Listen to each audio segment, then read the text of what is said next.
Good morning from the wilderness of down East Maine, where our dogs are barking ferociously because a tree that's threatening to disconnect me from the internet is going to be chopped down shortly. This is Andy Revkin, longtime Sustain What host, former Earth writer and writer for the New York Times, with Reverend Billy Talen, old friend from the sustainability journey, the Stop Shopping Choir leader. And it just, I wanted to catch up with you because, well, for several reasons. I'll show you them in a minute. And our dogs are barking, so we'll just have to deal with that. On both sides of the microphone. Yeah. First of all, welcome. And anyone who has questions should pop them into the box, and also share this with others right now. We'll be live for a little while here. And, it's the day before Thanksgiving, the day before all the insanity, the consumptive advertising campaigns around making you buy stuff. So how are you doing? Good on this Thanksgiving, Black Friday, Buy Nothing Day week. Yeah, you've been a busy man these past years. You just got off of the Neil Young tour. For the second or third year, you've been an opening act there. How long has that been? It's the third tour with the Love Earth tour that Right. Neil Young and Daryl Hannah lead. Just great. Last year, his band was his old Crazy Horse band, and this year, kind of a reconfiguration of an old band, The Promise of the Real. 10 years ago, it was The Promise of the Real, and now a couple new juggled identities came in there, and now it's called the Chrome Hearts.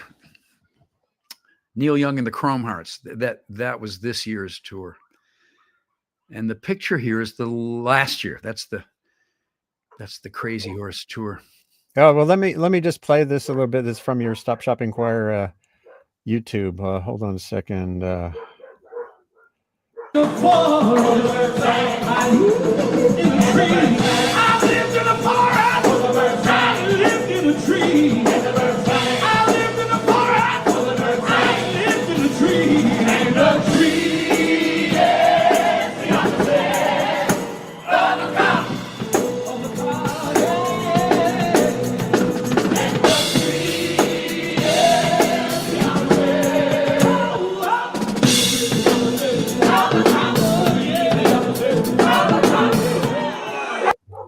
Pretty great. That sounds like, was that about the situation in Georgia, trees and cops, or is it more of a general? Song, the tree is the opposite of a cop, got us in trouble in Atlanta. We had a bunch of policemen in the audience who started booing us, and then we also had Manuel Turan, Tortuguita's mother, the young man that was killed by the. Oh wow, yeah, sure. She was there with us. So wow. And Savitri was shouting "Stop Cop City" in the microphone. So we had. Wow, that must have been interesting. We excited some of the local controversy. Well, and the Weelaunee Forest has been hurt by the construction of this sort of police academy. They're going to make one out in Queens here. I understand there's dozens of them across the country now. It's a new generation of legitimacy for militarized police. Well, and what does it feel like, having fought this fight for a long time, to have an entirely new police force being built with hundreds of billions of, tens of billions of dollars, this ICE, Homeland, Trump police force? Well, the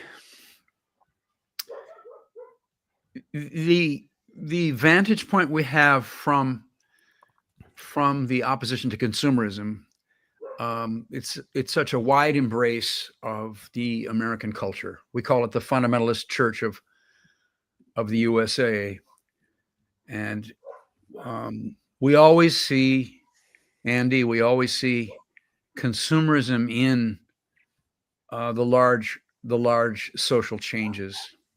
Yeah. It has to start with our acceptance of a product that is sold to us, and that is a product that's sold with fear. That's policing, increasing the policing. It's a product that's sold to us by all those police shows. It's the dominating TV item. And the guns, this is all sold to us and normalized. Even those of us who are against it start becoming resigned to it. Yeah. The way consumers become passive. So, and even these media platforms we're on, right now you're on YouTube, and this is streaming to YouTube, Twitter, Facebook, LinkedIn, etc. And those are all commodified and still designed to titillate, aggravate, engage, more than engage, to catch sort of the worst of us and take us down. Yeah. Scrolling is an invention. Taking us down. It's a design feature, it's taking us down to the lower parts of us instead of up to the higher parts of us. And that's, I think, part of the challenge right now, and why I'm happy you're out there doing what you do with your choir and your other work. This Friday, you are rejoining. Tell us about Buy Nothing Day. I think that's how I first got connected with you a long time ago when I was the New York Times. I wrote about Lassie. How do you pronounce his last name? Hassan. The Buy Nothing Adbusters folks. Hallie Lassen, yeah, from Adbusters, yeah. And then I blogged about you. So this Friday is there is a new Buy Nothing Day, and you're involved in some way or other. There's an actual event in New York City. After Jimitai Damour was trampled in at the Walmart in Queens in 2008. Right. We had a memorial.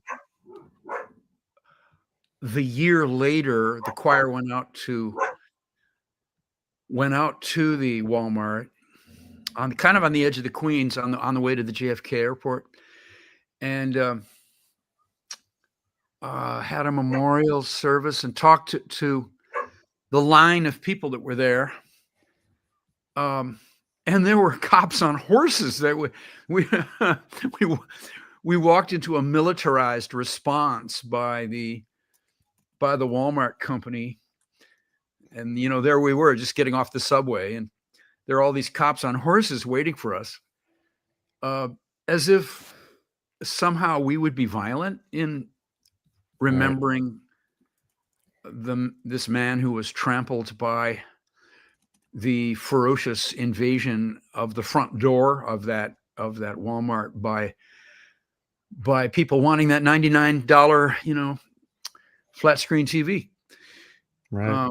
He was trying to save and he succeeded in pulling a pregnant woman out of harm's way. She stumbled, and the wave of people came in, and Jimitai was a 6'6" gentle giant. He went in there to get this lady to safety. That was his job. He was in the employ of Walmart. And they caught him, and he was killed by the stampeding customers. Right. And that was 2008. And then our memorial was 2009. And after that, we just didn't. Well, first of all, Buy Nothing Black Friday changed. Right. After Jimitai's death, the doorbuster sale where Macy's would have thousands of people from around the world. It was one of those New York things, they would be out there at 5 or 6 a.m. whenever the doorbuster sale was scheduled to open the doors of the big gold plated doors on the Herald Square east side of Macy's. And we would have a great time just it was comic, trying to push back thousands of customers, and sometimes we got sucked into it, and we got pulled through the gold doors and would find ourselves like deposited in the aisle inside Macy's. Yeah. And it was all kind of fun and games at that point. I was detained a couple times, but when that essentially that same thing happened to Jim Attai and he was killed.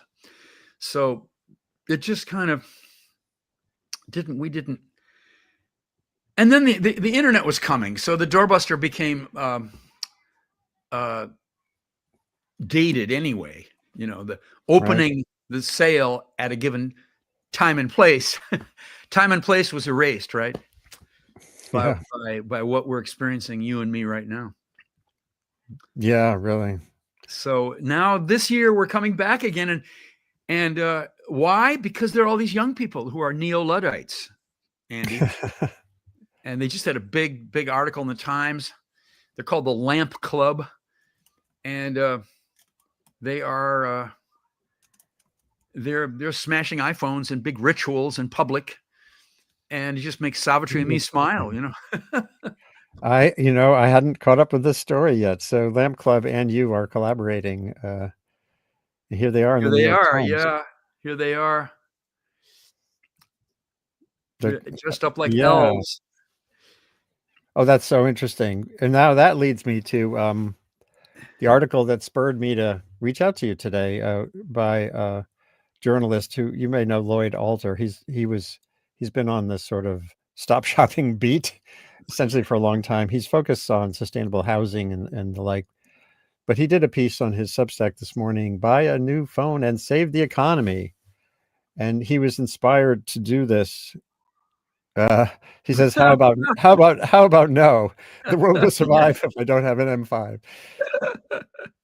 And look, here's the line at, the line at Apple. But what struck him was this.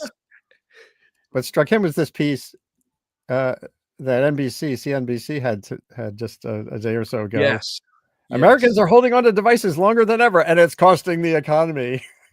Oh my God! There used to be this thing. Jobs. I have to get a new one of these because someone is telling me it's necessary, and it actually has this argument for this based on sort of macroeconomics. Americans are hanging on to their smartphones for much longer than they did a decade ago. But new releases like the iPhone 17 can entice consumers to upgrade. Businesses tend to hang on to their devices even longer, will be tied, than individual customers. While it may seem to be a smart money move, it can result in costly productivity and innovation lag. And it goes on to describe how, if you're not using the highest internet speed and your phone is not the super fastest, smartest thing in the world, and you're not on AI, you're slowing down growth. So I wanted to get your, this incentivizing the inventors of the newest. Yep. Yeah. So this, I hadn't, thanks to Lloyd, I saw this and I thought, oh man, I got to reach out to you. And I sent a note to Lloyd. I hope maybe he can pop on, but we had no time to firm it up. So what does that all make you think? What can we do about this? Or should anything be done? Or is it just the way the world is? Well, believing it's the way of the world is what consumerism wants us to do. Mm-hmm. And when you've got just a couple blocks away from that Apple picture is the new JP Morgan Chase building at 270 Park Avenue. At the top is Jamie Dimon in his highest in Manhattan office. And they have been, Rainforest Action Network and Sierra Club do this annual review of the banking investments in fossil fuels. And year in and year out, Chase Bank is number one in the world. Last year, they put $53 billion into fossil fuel projects. And all the banks have followed Jamie's lead. They have ignored the Paris Climate Agreement, and they've invested since Paris Climate Agreement, I believe, is it $7 trillion in fossil fuel. So the nation state pledges at the Paris Climate Agreement in 2016, the nation state pledges became impossible to enforce because, Jamie Dimon invested $200 billion in the 24 months that followed the agreement in fossil fuel. And the other banks looked at him. The other banks were kind of hesitating because they didn't know what the nation state pledges meant for them. How would they slow down? And they were like ready to try to do it. But Jamie Dimon from the old Standard Oil Bank, Chase, comes down ancestrally from the original Rockefeller Bank, the big oil bank per se, right? And he just ran through the door right away. He ignored Paris completely and ran through the door, and became in doing that became the largest commercial bank in the United States, and they still are. Yeah. So our acceptance of this idea of the growth economy, our acceptance of all the science tells us that we're going into the sixth extinction here, and we're financing it ourselves. Well, damn. How can we be resigned to that? How can we accept it? It's the passivity of consumerism. It's shopping. Right. Jamie Dimon is a prince of the city. He advises presidents. He's, right. When Zoran Mamdani won the mayoralty, all the legacy media outfits, the ABC and CNN, they were interested in bringing Jamie Dimon into the same room to talk with the new mayor. How this Muslim socialist who's 35 years old, let's have him talk to Jamie. So Jamie has risen to this position of being this. He's the only famous banker. He's videogenic. He kind of has that smile, and it's just we're letting him do it. He really has no opposition at this point, but it's suicide. So what does the Lamp Club tell you? Is there do you feel there is some prospect of the breaking this hold that is on the economy and how people think and behave? There's a fringe, here in Maine. In Maine, we have where I live now, the last 4 years, there's a wonderful share economy, care economy. People are dispersed and really need their neighbors a lot. And so we have, there's a trust economy. Everyone here, you can't go a mile here without seeing something for sale by the roadside where you just leave your cash, and take the thing you need, so whether it's firewood or there's just clams in a refrigerator there, so it's there's a lot of that here. Fantastic. I'm sure in other rural areas there are too. Fantastic. Cities are more challenging, but what's your, you've been at this now for several decades, and what's your sense of the overall feel of the challenge? Well, it really was a breakthrough to perform for something like 470,000 people, just put out there by Neil Young for a half hour. And Savitri and I and our singers and our musicians, we just had this sensation. We're talking to these people who are not necessarily environmentally inclined. Right. And we're talking to them directly. We start the show by saying, we're all carrying this thing, aren't we? We know something's terribly wrong. There's a crisis in the physical environment. And we know that we don't know what to say to our children about it. And we get people nodding their heads, these faces as far as the eye can see, all the way to the horizon, trying to get people to say yes and raise their hand. And then we start from there and try to create a scenario where we would have that personal sea change, Andy, where you go, oh, this is totally an emergency.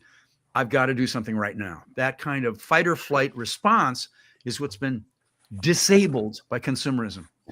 So we try to talk to people about going to the earth for that change. Go to your favorite ecosystem, walk on that shore, that alpine meadow, that mangrove swamp, Prospect Park, find a way to be with nature and let nature come into you, because nature has something to say. Somehow the earth does communicate. And that's what all the earth culture people say. We just interviewed Leonard Peltier, and he said, oh, superstorms are communication from the earth. All the earth culture people say the earth is alive, the earth is intelligent, and it created people. Right. So we're rogue species. Let's go back and encounter the earth. Oh, hear that? Oh, that's so funny. We have our dogs have been barking as well. So now Lloyd has just joined us. Lloyd, I don't know if you've ever encountered Billy Talen and or vice versa. I have. You'll have to excuse me. I have a barking dog in the background. My wife just came in. All three of us do. Yeah, we're all in the same boat there. We have some people doing some logging near our house. So Lloyd Alter, you've been at this a very long time as well. We all have silver hair. I do really, and beards and stuff. And what inspired me to reach out to Billy this morning was your post on Substack right here. Yet another plea by CNBC commentator to buy that we're hindering our productivity by not buying the next thing. So Lloyd, maybe you can weigh in a little bit on. There's our talk. Lloyd, you can weigh in a little bit on what spurred you. Hang on for 1 second, okay? Kevin, is there anything you can do? Give me 2 minutes of quiet. It's okay. Okay. We could just have the dogs take over the conversation. Are you talking directly to your dogs, or is that to your wife? Sorry about that. That's okay. So you have a book on a low carb. Well, you've written many things on low carbon living, and it's not just about carbon. But so what got you in the mode to post what you posted today? We already talked about it a little bit. I'm on radio, please. It's okay. I can hear you okay. Yeah. Okay. And our dog is barking too. Oh, okay. So, yeah, I hear a dog there too. Okay. Can you repeat the question? I'm all settled down now. What spurred you to get at this issue yet again with this piece today? Well, it was such a stupid article. First of all, when you even looked at the title of it on the CNN one, Here it is. I'm showing it. It starts with the story of this first poor 69-year-old woman in Tucson not changing her phone. And there's one paragraph of her saying she loves her 6-year-old Samsung. And then it immediately goes into this weird corporate stuff that, it's businesses that are the problem. It's businesses not changing the equipment fast enough. And this is holding back the economy. And, if you look at Walmart is still running their businesses on mainframes running COBOL because they find that the old technologies actually work better than going and replacing it with all the new cloud stuff and offshoring all their work to Amazon and that. And so American Express handles all our cards with COBOL on, 30-year-old mainframes.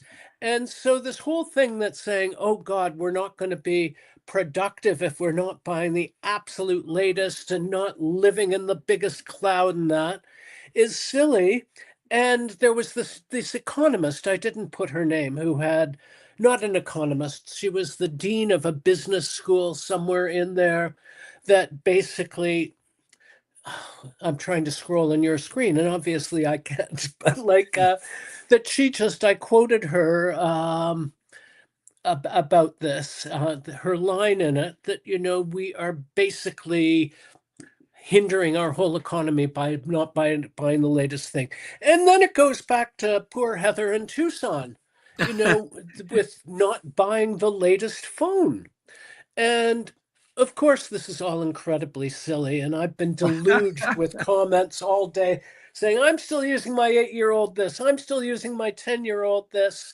There's one blog, one Substacker I follow, Kent in Superior, Michigan, who hacks out all of his posts every morning on old typewriters and then scans them and puts them up. And he says, I wrote this in a 100-year-old typewriter this morning, and I'm not turning it in. And, he's one of my favorite Substacks because of it. The biggest thing that got me in this article is, of course, I wrote along, one of my favorite books was Vance Packard's The Waste Makers, written in 1960, where he talked about in 1960 how all of our endless consumption and buying new things and replacing everything is what drives the economy. And he wrote that in 1960 when we actually made televisions, we made cars, all the cars, we made everything. And of course, we don't make anything anymore but houses and a portion of the cars because everything else is made in Asia now. So the question is, does this still matter? Do we still have to buy the new iPhone? And then in my last book, I started the book figuring out, well, what's actually in an iPhone? And it's 75 pounds of minerals dug up by children all over the world. Oh my God. And, you know, and Apple itself tells us that it's putting out 150 pounds of carbon dioxide, and 150 pounds of carbon dioxide is produced by, what do I say? How many gallons, how many liters? 30 liters of fossil fuels. All of this, everything that we do, everything that we buy, it's all just feeding the fossil fuel industry. And there's this great poster you just brought up that I always love from the Adbusters people, that they bring it out to every Black Friday, that this is what we do. We extract oil, we refine it, we turn it into plastic, we make it into a spoon, we truck it to a store, we use it once, and the story doesn't even stop there. Then we put it into piles and we have someone take it away, and we go through all the pretend recycling when we really know it's just going into a dump. And the whole process is completely insane. And all it does is mean that someone somewhere is pumping more oil. And that's what we have to break in this economy, that, it all goes back to the fossil fuels. And I said in it, that's why, of course, Trump does what he does to promote the fossil fuel industry. It's why COP just failed, because none of the fossil fuel producing countries want to do anything. Right. It's why the prime minister that I just voted for is in Canada is just working on the approval of a new pipeline to ship oil from Alberta to the Pacific Ocean. It's all crazy, because I don't know, Andy, you've been in this for so long. How do we break this cycle? I just don't know. We have to invent a new kind of activism, and there's been a couple. I was silenced there. Sorry, I just unmuted. I want to actually, your question, Lloyd, is such an important one, and we're all on a journey here. There is a long decarbonization trend behind everything, but it's so slow. It's always going to feel slow. Lloyd, what you were just writing and what you just said reminded me about the play Kyoto, which opened in London last year. And it's about the Kyoto Protocol negotiations. And its star, the central character, was Donald Perlman, the lawyer for Saudi Arabia, who was this American lobbyist and lawyer. And I got to play this for you. I know you haven't seen it yet. It's on YouTube. No. It's a clip from the London production. And just listen to what he says here. This is quote unquote the Don Perlman, the actor playing Don Perlman, speaking in this play. Oh, hold on.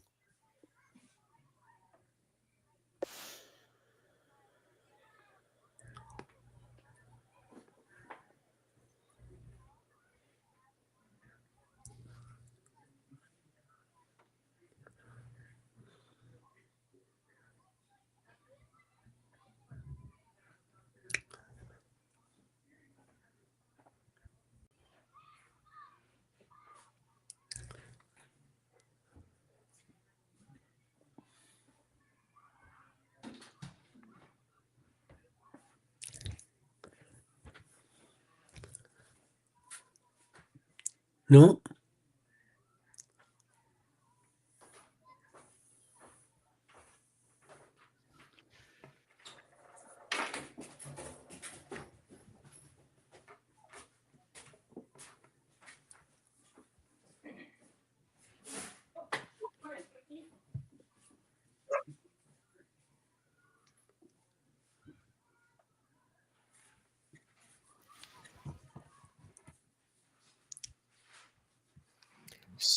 Unbelievable, huh? This is a play. It just had a limited run in New York City, Lincoln Center, and I love what I'm hearing. I don't know. It needs to be more than a play, though. Right. I just would love to get your reactions, maybe Lloyd and then Billy. I didn't get any sound. I'm Oh, you sorry. couldn't hear it, Billy? No. Could you hear it? No. Oh shoot! Well, that's not good. Oh my God! I thought it should work normally. Oh darn. Well, he basically it's Donald Want Perlman. to try it once more, or do you think that was just a dead loss? Well, it should have worked. I'll set it up and see. Now I've Basically, it lost was you. Don Perlman, who is this lobbyist for the oil world, who I met at the climate talks many times, who was like an interface with journalists, among other things. He passed away of lung cancer because he was a chain smoker. And he's talking to the Climate Council, which was one of those lobbying groups that was set up to slow down the climate talks. And he's saying everything around them is oil. His glasses are oil. The stage Andy, we is can't oil. hear you. Oh, you can't hear me either. Oh, hold on.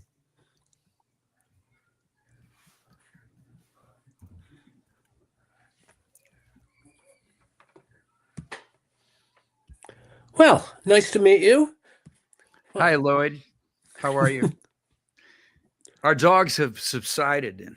I can't hear you either, so Okay. technical problems all Can around. you hear me now? Can you hear me Yes. now? Yes. Yes. Can you? Okay, sorry. I there was a technical glitch on StreamYard Universe. Okay, so with that in mind, if you can stay on a little longer, let's see if we can replay that whole thing. 'Cause Yeah.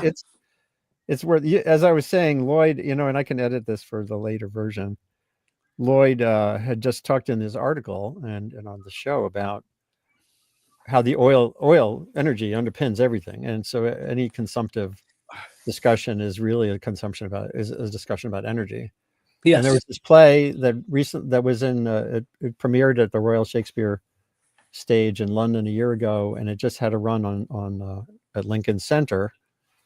And the key character, the star, although he's definitely an anti-hero, is Don Perlman, who was an American lobbyist at Patton Boggs, this big Washington D.C. firm. And here in this scene, I have not been to the play. I've read the script. Next week, I'm going to have the two writers of the play on the show on Tuesday. He's kind of telling the Climate Council, which is this industry lobby group, about the issue they face and the solutions or the reality. So hold on, let's see if this works. Only yesterday, we were all quite content sitting on democracy's porch. Are Not you for hearing me. that? No. You're still not hearing it. Oh, that's I so do. weird. I can. Are you Oh, you hearing can. it? I am hearing it. Yes. Oh, interesting. Well, let me play it at least for Billy. And God, that's frustrating. Hold on. With that gentle breeze blowing over us. Yeah, but that breeze has turned into a blizzard, folks, and the front step is hurting our ass. But every day now, scientists try to tell us how to I've got live our subtitles at lives. Every day, they try to tell us that the oil that powers our lives is a threat to life itself. Yeah, well, let me tell you an uncomfortable truth, people. This is oil. Yeah. This is oil. Yeah. This is oil. Yeah. This is oil. This is oil. This is oil. These chairs, oil. These lights. Oil. How'd you get here tonight? Oil. All of this. Oil. It is the water, the wine, the blood. It is the American sacrament. Yeah. Now, the Climate Council exists to do one thing: prevent targets and timetables for the reduction of greenhouse gas emissions. So there you go. That's exactly it. It's Sorry. exactly what Robert Ayers and Vaclav Smil and everyone and all the economists say, and they realize oil is money, oil is the economy, oil, energy is everything. Yeah. And my only hope has been, that, well, energy doesn't just come from oil. It got into the oil from the sun, and we can take it from the sun directly. And we seem to be making some progress there, but just not fast enough. So, Yeah. And Billy, so on that play, maybe you can come onto that show next Tuesday to talk about creativity and the arts and the role of theater and the like, and potentially at least widening awareness. I'd be glad to. I'll let you know. I'm still setting it up, but it'll be Tuesday, December 2nd, I Will think. that be an oil-free production, Andy? by the way, it's such an honor to meet Billy. We in person years ago when Tree Hugger started, and I was working for Tree Hugger full time. You were a big part of Tree Hugger in like early years. You were on there regularly. I don't know if you remember or if Yes, I do. yeah, Yes, but I do. it was fun. So it's an honor to be here. It's Yeah, an here we honor to are. meet you, Lloyd. So where do we go from here? Lloyd, how are you doing on Substack? I really love what you're doing because you ground a lot of your output around things people can do. And obviously this is a systemic problem. It's not just individual choices people make in how they build a house or even a company, Right. how they build it. But how are things going there with your communication efforts? Substack was just a total blessing. I was laid off from Tree Hugger, where they called me at 9 o'clock in the morning to say I have a 12:30 interview with HR, and at 12:45 my computer died, and I had to sit there and decide, okay, what do I do next? And the very next day I started saying, okay, I'm going to write here all the time. So it's been the outlet that's kind of kept me alive. And that, when you know what it's like when you're retired, you have to figure out what you're going to do. Right. And I built a new audience, and I've written my book. And as you can see, just going through here, I talk about everything from toilets to kitchen tables to 432 Park Avenue to cigarette butts and America Recycles Day. It's just, I get to write about whatever I want.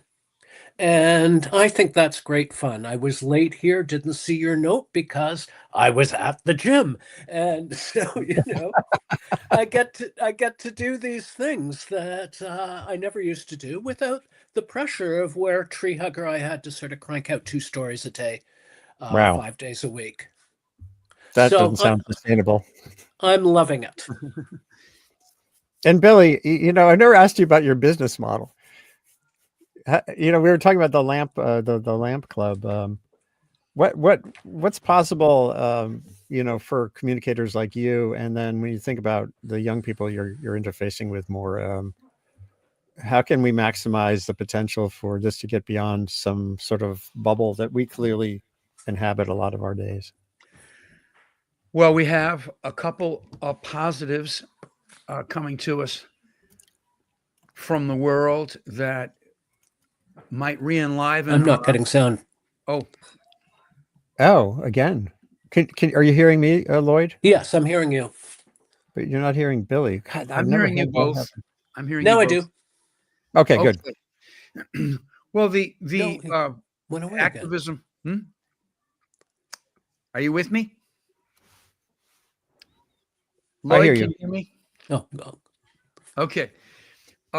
The activists who inhabit public space usually, and sometimes we'll go into the lobby of a Chase Bank and sing there, but with the choir, but the activism on behalf of the earth, like all kinds of social change activism across our culture, we're on our heels right now. We're having trouble figuring out what to do. Now ICE is raising the violence level of policing all across the different kinds of police. So, but a couple remarkable things have happened. And I'm in my sermons right now, I'm talking about that. One thing that has happened is the earth culture people from Amazonia invaded COP 30. They followed their big river all the way from Peru and Ecuador, and they crossed the security lines and almost got to that super secret poker game between the nation states and the corporations and the big oil there at the secret meeting that goes on that you only hear about in the wind.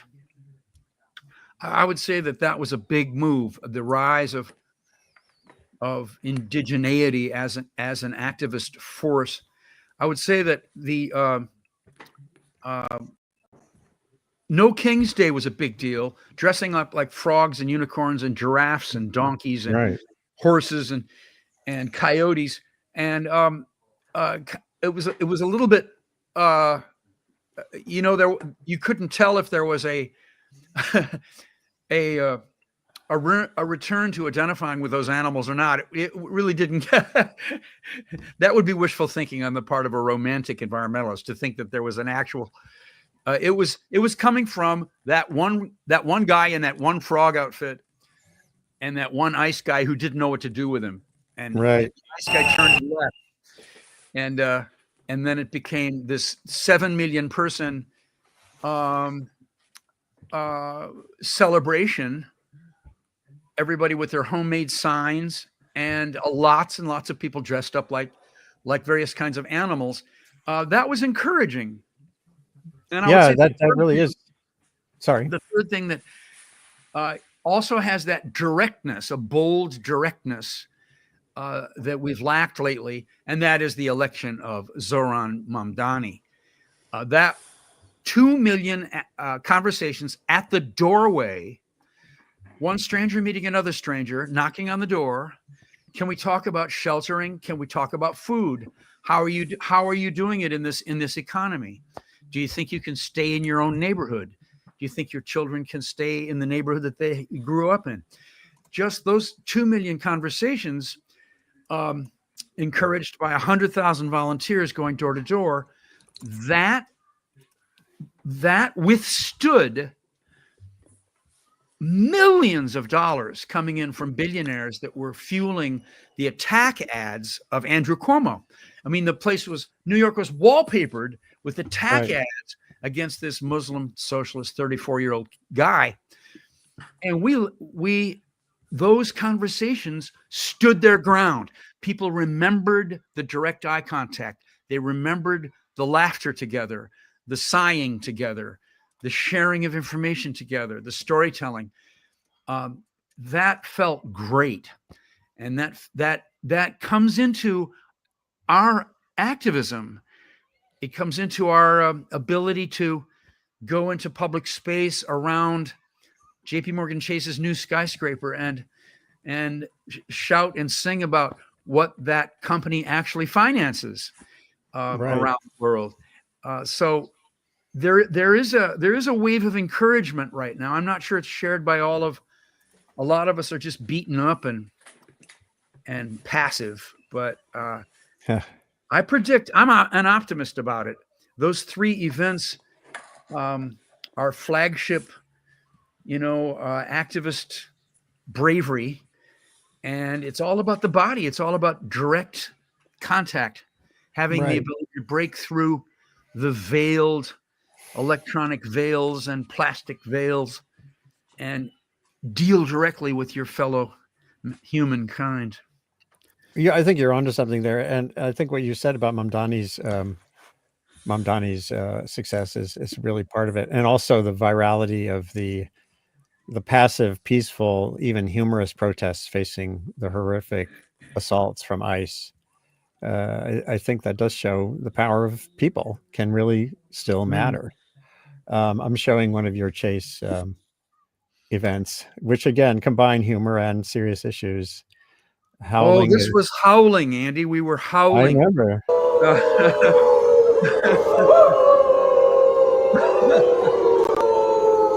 Howling. We were. We're howling like wolves. Our dogs are barking at the howling. Is my toe? JP Morgan Chase has given $5.5 billion to the Trans-Canada Pipeline. Maybe that's obscure to you. Maybe I should just say, your bank financed Hurricane Ian. Your bank financed the Pakistani drownings of 1,500 people. Chase Bank financed the Himalayan mountains melting. So here's to you and your crew for a creative approach to getting your message out. And again, I'm kind of encouraged to hear about the Lamp Club crew doing the similar work, because we do need that generational continuity. So this is a good start. Let's just get back to before we close out to the Thanksgiving and the shopping mania that will be in front of everyone the next few days. You're having an event in New York City. There's also sort of a hashtag for Buy Nothing Day. How can people, what can people think and do? I used to, I did a piece a long time ago on my .earth blog about what I called Make Something Day, as an alternative, which is clearly, again, in Maine here, there's a lot of that, but there was even in the Hudson Valley where I lived back in the day. And so what can people do, to facilitate? Well, the Church of Stop Shopping and the Lamp Club are, we're going to have an event at Tompkins Square at 2 p.m. And being on your show, Andy, it makes me want to live stream it. Yeah. But we will have the free store. We'll have, we'll bring food to each other, and then we'll parade around the East Village. But in the East Village, a lot of the struggle for the struggle for real exchange has to do with the real estate. And this brings us back to the mayor, right? The new mayor. We have waves of Google bros coming in and paying $6,000 for a studio apartment. Right. And Zoran says he's going to freeze the people that have some kind of stabilized rent to defend them, to defend us. But the East Village, you think of Allen Ginsberg, you think of Charlie Parker, the Helen Levitt, the photographer, you just go on and on and on. The artists and powerful political people that come from that font of, that neighborhood. That's going to die if we got a bunch of people working for Google working there, and are we on YouTube now? We are. That's a Google. That's a Google subsidiary. Bingo. So we're talking about finding a way to defend the identity of the East Village. That's a big subject of our gathering on Friday. Well, everyone can go to revbilly.com and on Substack, go to lloydalter.substack.com, LLOYD, alter. Right. And you're both doing really important work. I'm happy to help facilitate broadening the conversations. And this is, a journey. And what I do on Sustain What on these webcasts is definitely, it's about broadening conversations. So seeing who else we can bring into the fold. And I just appreciate you're both taking a little time on these crazy days at the end of this crazy year, in the middle of a crazy decade, and at the early stages of a century that could bring great wonders or pretty calamitous outcomes, still, depending on choices people make at different levels. So, Lloyd, I know you had some technical issues. Any last thoughts about what people can do and think and share? No, the funny thing is that Buy Nothing Day was invented by people in Vancouver. It's actually a Canadian invention. which we've exported south. And because it's not even our Thanksgiving and our Black Friday here, we had our Thanksgiving a month and a half ago. So to everyone south of the border, I wish you all a happy Thanksgiving and a successful Buy Nothing Day. And I'd also like to remind people of Shopping Saturday locally. This was an initiative started by, of all people, American Express and the National Trust for Historic Preservation back then, to shop local, support your main street, support your local community. If you do your shopping, that's when and where you should do it. Absolutely. And, Earthalluia. there's a good, yeah. Reverend, do you have a going away mini sermon, a little mini call to action? Oh, I just want to ask the earth to come on in and just come into all of us. May we have a dynamic consciousness shift away from products and back towards real life. We don't need AI. Right. We just need each other. We need to love and imagine and work, make community. Earthalluia. Earthalluia, indeed. Well, thanks to both of you again. And sorry, this was such a pop-up, Lloyd, but we can do something more organized sometime. Okay. On Substack. It's a good way to start today. Thank you. This is Andy Thank you. Revkin in Down East Maine, talking with Lloyd Alter in Canada, a great writer on Substack, and Billy Talen, who on Friday will be pursuing the Buy Nothing alternative to Buy Everything mania. Take care, everybody who's watching, and share this as soon as we're done with the rest of the world. Take care. Hold on one second.